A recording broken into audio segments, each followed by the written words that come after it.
How's everyone doing? It's like day 464 of lockdown.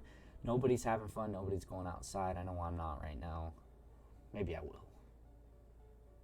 I don't know. Shelter in place fines are about to start coming out. So anyway, I just want to start this off by saying I hope everyone's doing well. I know times are crazy. Times are hard. Be good to each other. That's the first thing that I will say. Because it's very easy when we're caught up in chaos to not be good to each other. So I want to talk about closure today. And no, I don't mean the song by Chevelle. If anyone even knows what that song is, I'd be surprised.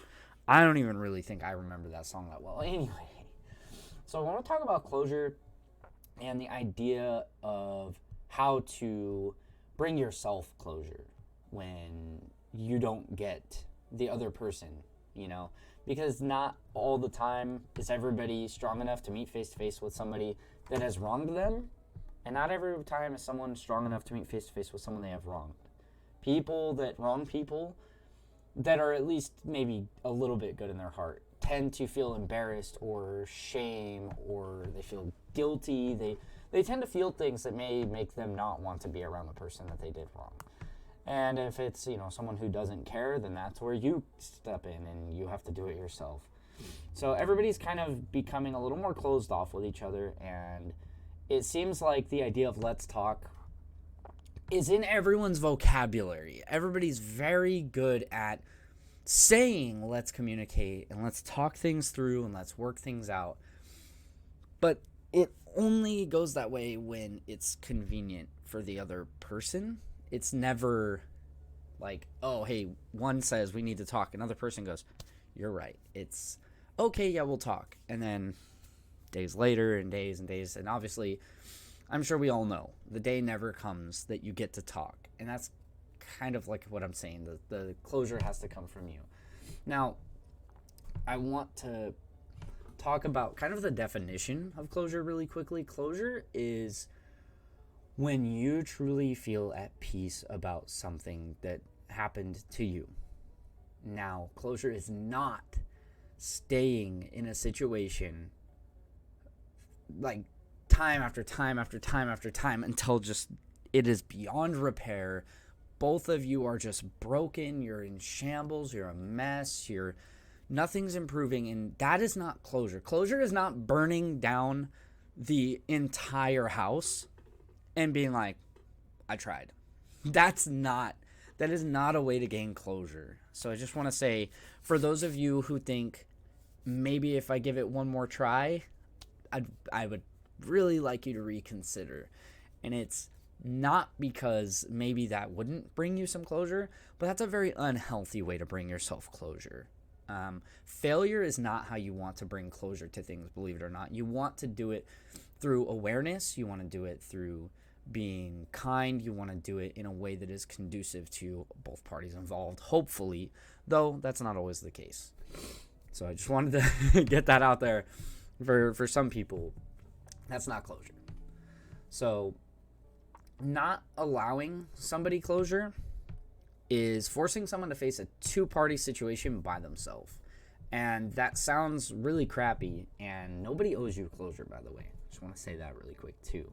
So, not everybody's going to give it to you, and they don't owe it to you. So you just kind of have to hope that through their own grace and conscience that they are willing to. If not, well, you got to do it yourself.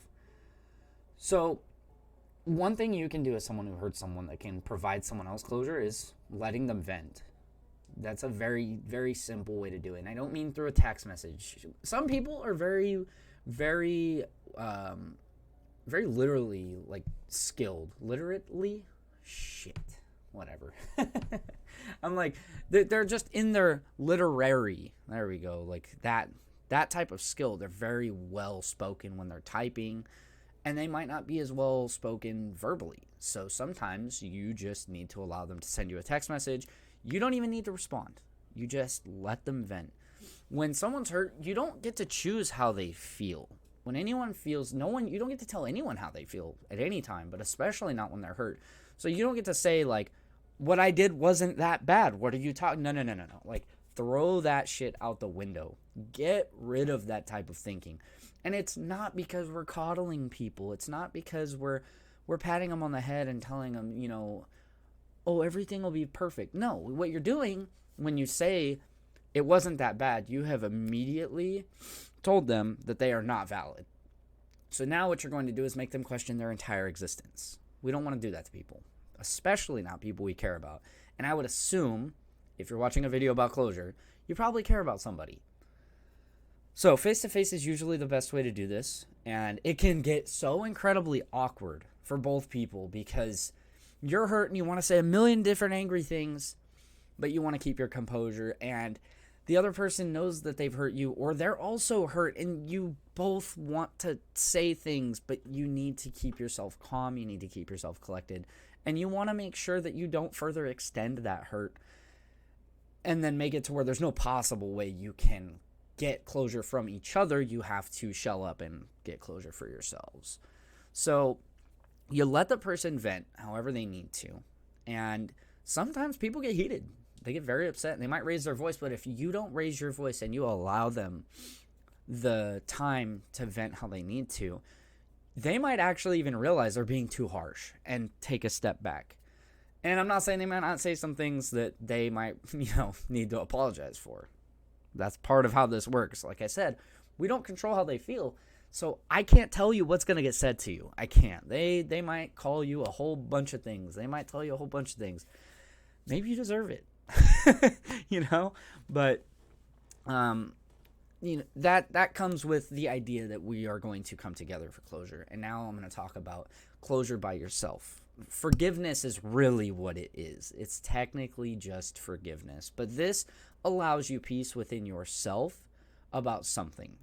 This is almost like you apologizing for them, as weird as that may sound, and it's not because you're validating what they've done. It's just that you feel bad about the situation and you need to move forward. This is the way to do it. So my uncle told me years and years ago, he looked me dead in the face and he said, if you're holding a grudge, you're doing nothing more than drinking poison and hoping that the other person dies. And I was like, whatever, at a glance. But then it hit, literally 30 seconds later, I was like, oh, hold up. Because I realized when you're holding a grudge, you're mentally poisoning yourself. You're dampening your own growth. You're kind of stifling your own journey into who you are because you're adding these heated emotions into yourself. And it's not to say that we don't have them. Everybody has anger, everyone has jealousy, everyone has all these toxic emotions with the good ones that we also have. It's up to us to kind of take inventory of how we handle those emotions, though. It's very easy to be hurt and be angry and want to lash out. That's the knee-jerk response. It's, I'm mad, I'm hurt, this is exactly what I'm going to do. But most of the time, that's a temporary emotion that comes to a permanent result. Usually you do something that does more harm than good when you're acting out of anger, and that's why I'm an advocate for the idea of just forgiving people. It's not because I am a bit of a pacifist. I don't like violence. I feel conflict, okay, not physical. Conflict is necessary because that means the two people came together and are admitting that they need to do something about a situation. So conflict isn't always bad, though it has this kind of negative connotation, in every aspect of life. People are like, oh God, conflict. What am I going to do? Conflict is necessary. All right. So I just want to say that before I go any further. So you have to forgive someone for something they did to you. And in forgiving them, you're bringing yourself peace. Now, this all sounds very easy on paper. It really does. But it's not easy because you're having to face down the pain you feel and the problem they caused by yourself. You're having to think of the motive, or you're having to figure out what you can do to make it easier to forgive. And at the end of the day, the reason, like I said, you forgive is for your own inner peace.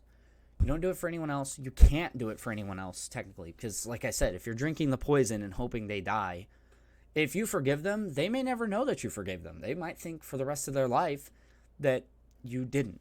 But that's why I'm saying it's important. This is a life skill, to be able to forgive people. And it doesn't come easy. It's not a simple process, because you're going to tell yourself you forgive them. And then you're going to think about it and you're going to be upset. And you're going to have to tell yourself, I do not need to be upset about this any longer. I'm going to forgive them. This is for me. This is for myself. Then you think about it again and maybe you get sad. It's going to elicit emotional reaction from you when you think about it. For a while, it always is that way. But when you keep practicing the idea, I need to be smart, I need to be not emotionless, but I need to keep a leash on my emotions so that I can forgive said things. This is a wonderful step in this healing process, and it might take 6 months of you telling yourself every day, like, I don't need to be mad at that person. What they did is in the past. What you don't want to do is not forgive them and then carry that anger and carry those feelings with you in other places. So if someone does you wrong in one relationship, you don't want to carry what they did to you to another person. And that's not to say we don't all have like our own baggage and things that we deal with. We all do. But these types of baggage are toxic because you're carrying them on you and you're building a wall for that other person immediately. You're carrying this because you're afraid of it repeating.